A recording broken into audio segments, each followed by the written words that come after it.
Rowling fires back at transgender player lamenting Olympic sports exclusion. Author J.K. Rowling has criticized transgender athlete Hannah Mouncey after the former Australian rules football player expressed doubts about competing in women's handball at future Olympic Games. Mouncey, who has played both Australian rules football and international handball, shared on the Sacked podcast that she hoped to compete for a spot on Australia's women's team in the 2028 Los Angeles and 2032 Brisbane Olympics. However, she acknowledged that new restrictions on transgender participation make that outcome unlikely. Rowling responded on social media, writing that allowing biological males to compete in women's categories would undermine fairness in sport. She accused Mouncey of trying to gain an unfair advantage.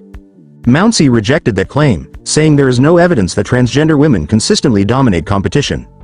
There's this idea that trans athletes have an unfair advantage, but the results don't show that, Mouncey said. I've always believed in fairness and restrictions where needed, but blanket bans are not the answer.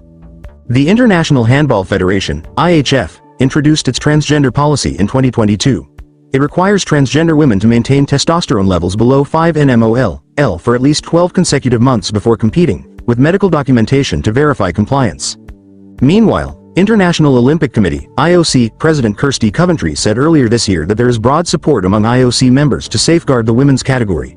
She suggested the IOC could follow policies similar to those adopted by World Athletics, which restrict transgender women who have gone through male puberty from competing in women's events. The debate over transgender inclusion in women's sports remains one of the most contentious issues facing international competition as Paris 2024 approaches and Los Angeles 2028 looms.